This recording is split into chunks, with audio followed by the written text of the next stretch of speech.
The Oort Perimeter, Chapter 13. Lars walked up to a shop run by a rat-like shopkeeper and took note of the wares that were being offered. To him they looked like garbage. But clearly the rat saw them as something of value. As he studied the tables with muted apathy, he sensed something coming up behind him. It wasn't something he heard, as any subtle noises that might have normally tipped him off to potential danger were fully drowned out by the din of commerce around him. Instead, it was more of a sixth sense that he'd honed to a razor-sharp edge over his many years of dealing with the less savory elements of the underworld on Earth. It was this same sixth sense that had helped him avoid being attacked by the pig man earlier. Feeling someone rapidly approaching him from behind, he shuffled his feet and stepped aside with such finesse as to appear to almost float across the floor. Scanning the area in search of what had triggered this almost psychic sense, he spotted two large rats emerging out of the crowd and rushing his way. But instead of heading directly towards him, they instead scurried under the table, their mouths filled with a variety of things they'd collected in their travels, and up to the shopkeeper. They soon stood up, spit out their mouthfuls of treasures onto an empty table before scurrying away again. The shopkeeper examined the sticky, saliva-soaked piles of discards, and then began sorting through them.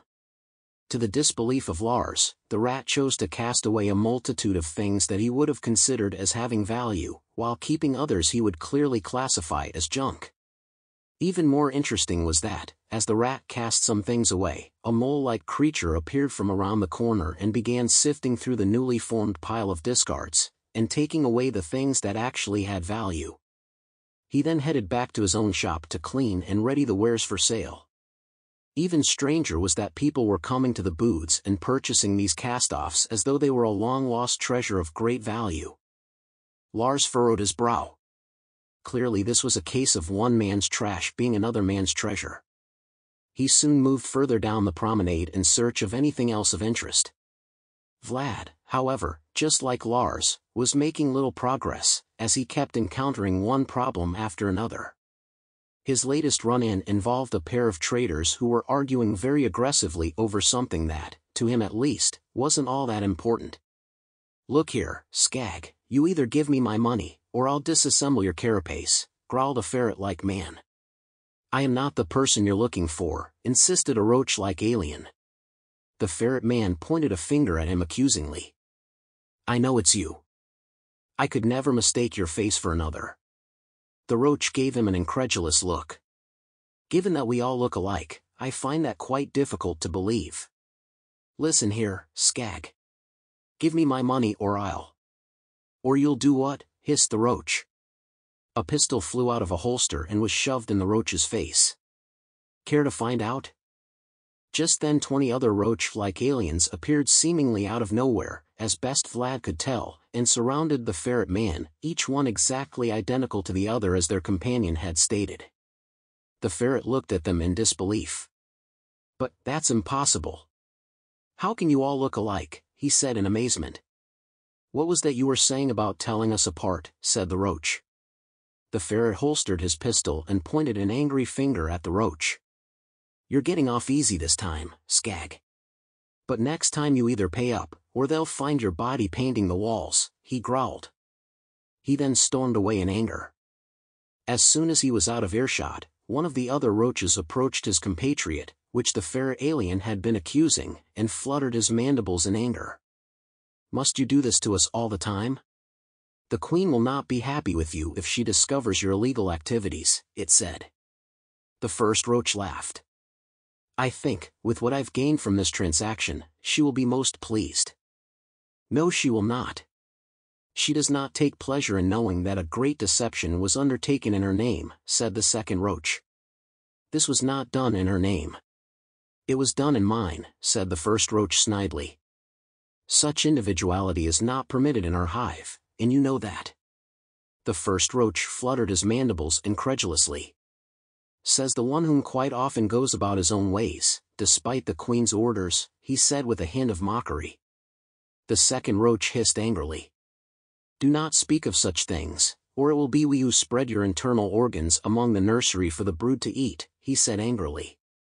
The roaches continued to bicker back and forth like this with each other for several more minutes before eventually breaking up and heading their own ways. Vlad shook his head in disbelief at all of this. If this is how the other races treat each other, it's no wonder they hate us, he muttered. Then again, this may be the exception given the location, since this isn't exactly the Ritz-Carlton of trading outposts. He soon continued on his way, searching for clues that might tell him more about why Earth was so despised, and possibly ways to rectify that. Mike walked down the hallway of the Central Administrative Section aboard Command 1 and up to Alfred's office. He paused briefly as the computer identified him. "Welcome, Grand Admiral." "Do you wish to enter?" asked the computer. "I do," replied Mike. "Understood. One moment, please." He patiently waited as the door notified Alfred that he was waiting outside. After a few moments the door hissed open. As he entered, he noticed Alfred standing behind his desk. "Ah, Mike, come in," he said, gesturing to a chair. Mike walked in and sat down, making himself comfortable in one of the soft, plush office chairs that sat in front of the desk. "So, what can I do for you today?" asked Alfred.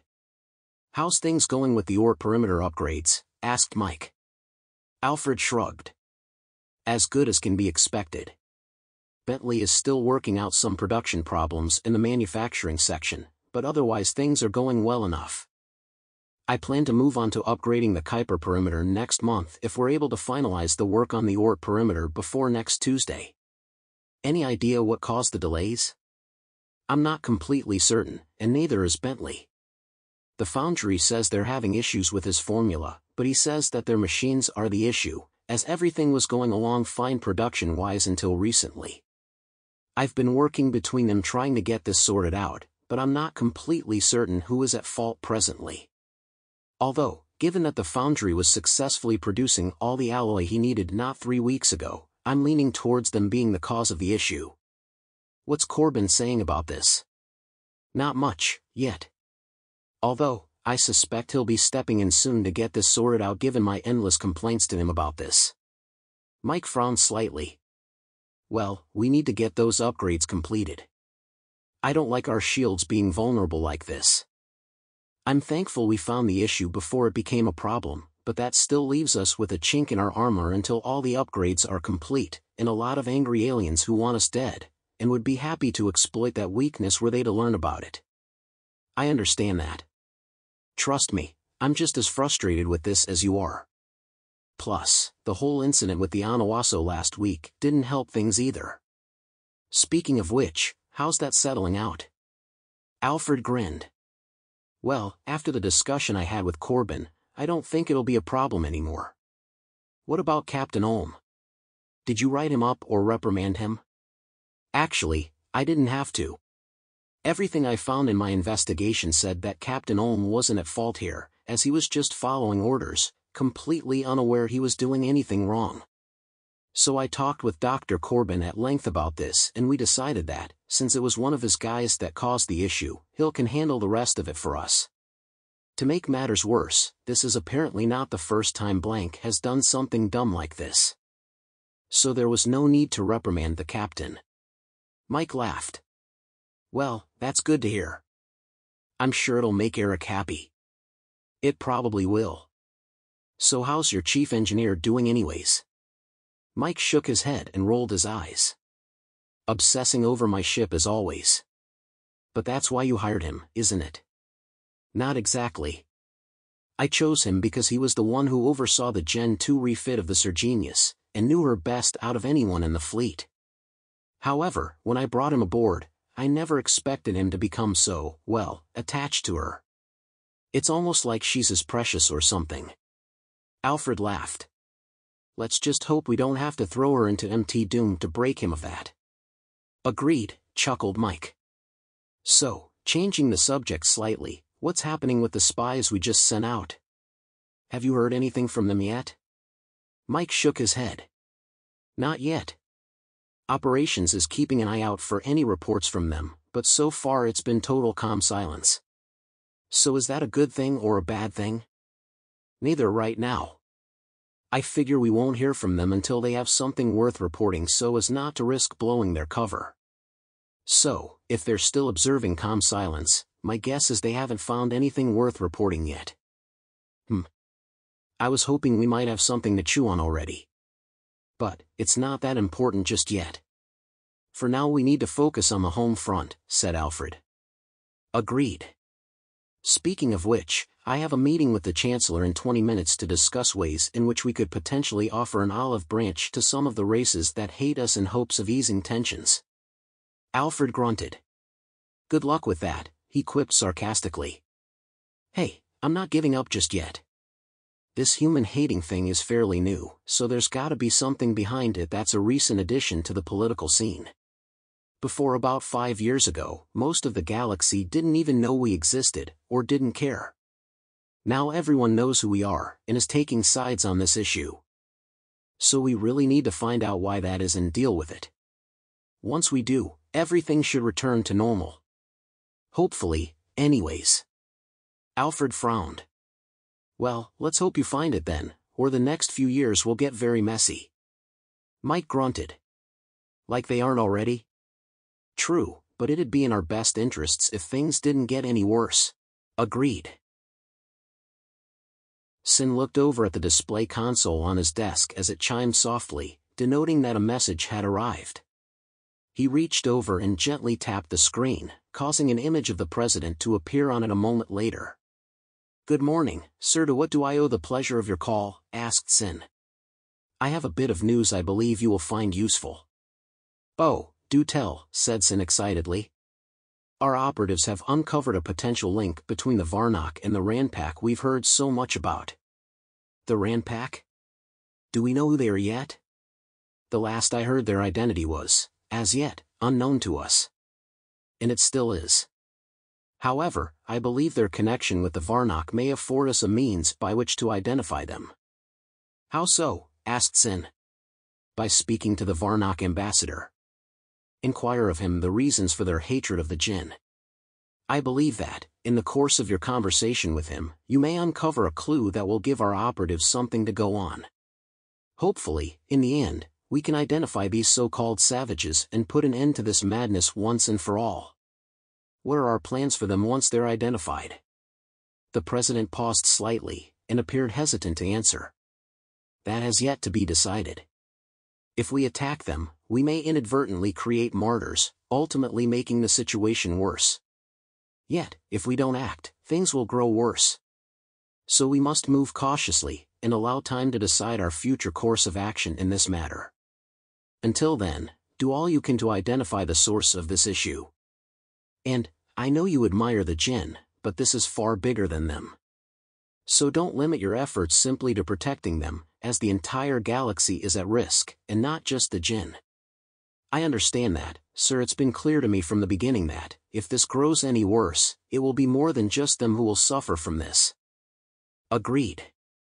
Inform me as soon as you can of what you find. I will, sir.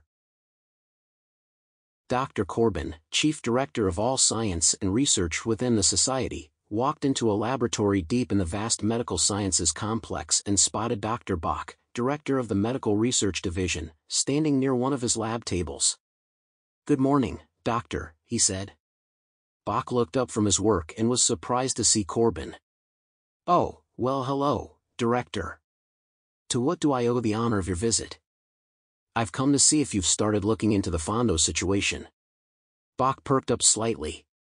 Well, it's funny you should ask, as I plan to contact you about that later today. He gestured to a nearby data terminal and accessed a file folder on the desktop. With a quick flick of his wrist it leapt off the screen and into the air. He then tapped it, releasing a swarm of individual holographic screens that spread out in front of him, each one carrying a different collection of information. We've spent a lot of time over the past couple of days looking over the information that Ambassador Phyland sent us, and we've come to the conclusion that it may indeed be possible to give the Fondos their very own EUTDs. Corbin studied the doctor's face briefly, and then nibbled slightly at his lip. But, we need live specimens if we're going to do this. Because, while general medical data is fine for the initial groundwork, if we wish to go deeper, we were going to need actual fondos here in our laboratories where we can study them up close, and get a more detailed understanding of their anatomy, and any pitfalls that we'll need to avoid. Plus, once we have working EUTDs, they'll want us to train their people on how to deploy them once they get back to their homeworld. Corbin sighed. Do you realize what you're asking, Doctor? I do. But I'm not looking for a miracle. I just need someone we can study up close to get a better idea of what we're up against. I'm not asking for guinea pigs. I'm asking for observational subjects. First-hand bioscans are far superior to third-party medical data. So, if you can talk them into sending us a few specimens, along with a couple of their medical professionals to help us, then I think we can make this work. Otherwise we're more or less playing hot potato with a hand grenade, and I have no interest in seeing anyone get their fingers blown off, figuratively speaking of course. Corbin mulled this over for nearly a minute as he tried to determine the best course of action to take. Eventually he narrowed his eyes. If the opportunity presented itself, would you also ask them to submit themselves as guinea pigs for experimentation? Sure. But only if I'm 100% certain it'll work. Otherwise, without that rock-solid guarantee of success, I won't risk doing anything more than doing holographic mock-ups. And even those are questionable. If you were to undertake this on a live subject, what would the risks be to them? Bach shrugged. If I do this right, they'll be minimal at best. Or, at least, that's my plan. That, again, assumes that we get everything figured out, and the process certified to be foolproof, before I even begin to consider cracking open any skulls. Otherwise I won't do it. I'd rather doom them to a life of puds than risk making vegetables out of the entire species, or worse yet making a body count. Corbin sighed slightly. I'm also anxious about all this, but it sounds like you have everything under control. Bach grunted. I can't exactly say we have this under control. I won't know that until after we've started. But, you get me some warm bodies, and I'll tell you if we can, in fact, do this. Otherwise we're just undertaking a hopeless goose chase, no pun intended. Corbin smiled. Fair enough. Keep working on this as much as you can, and I'll get in touch with Ambassador Philand and inform him of the situation. It's possible that he may be able to get you the volunteers you need.